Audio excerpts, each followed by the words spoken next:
Cristiano Nicosia and I'm a geoarchaeologist at the Department of Geosciences of the University of Padova. And today we are southwest of Verona in a town called Povegliano Veronese. In the place it's called La Muraiola, and we are excavating a Bronze Age site, specifically a Middle Bronze Age site that dates between 1550 and 1350 in calibrated chronology before Christ. And this is a site next to another site, next to an older excavation that was performed in the 1980s that exposed very well preserved remnants of Bronze Age huts. And so our idea was to come back 35 years later with new technologies and new analytical methods and new methods also to photograph and record basically the site and all its structures, and to excavate another piece of the same settlement. And so here we are, and we are now excavating a series of structures that are related to domestic contexts next door to these older excavations. This excavation is carried out in the framework of the Geodap project. Geodap, which stands for GEOarchaeology of DAily Practices, is a project funded by a Consolidator Grant, ERC Consolidator Grant, and it focuses on Bronze Age houses, so dwelling structure, in order to reconstruct the daily lives and the lifeways of Bronze Age people. It deals with archaeological sites that are spread over 6 European countries. Some of them are excavated by colleagues in their respective countries, and some of them, like this one, are excavated directly by us.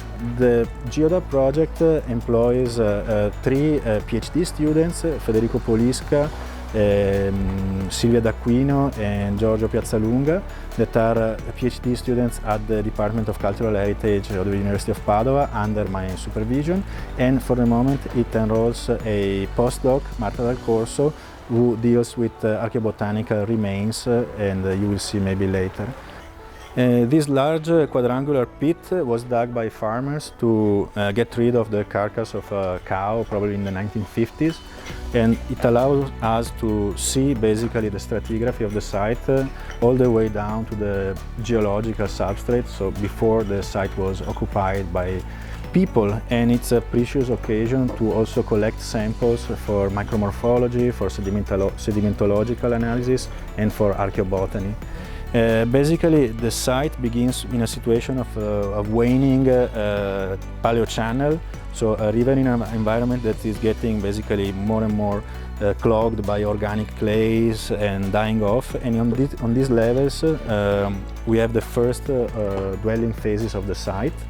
Later on, the site continues by depositing levels of backfill composed of silty sediments that basically separate various dwelling stages, and we think this was done to rise the dwelling of the site, to also reclaim the area probably. And then in the very top part we see a neat change in the style of sedimentation with ashes and very large charcoal pieces and a lot of pottery, a lot of bone.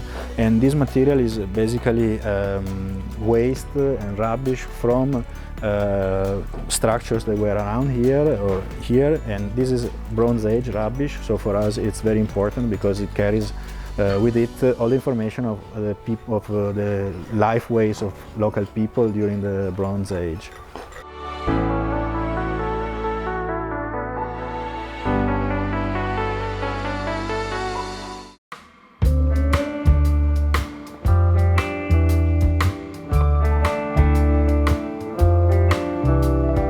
Hello, my name is Marta Dal Corso and I am a postdoctoral fellow at the University of Padova Geoscience Department. I work in a ERC project and we are now at the excavation of La Muraiola di Povegliano Veronese, which is a Bronze Age site occupied during the 2nd millennium BC. What I'm responsible for at this site are the plant remains that we are sampling for macro remains like charcoal and carbonized fruits and seeds and fruits, and also microfossils like polynomorphs, pollen and spores, and phytoliths. Overall, this plant remains will give us information about the vegetation that was used by the inhabitants of the site, and about their subsistence economy, so what they were eating and producing in terms of cultivated plants, but also of gathered fruit and other plant parts.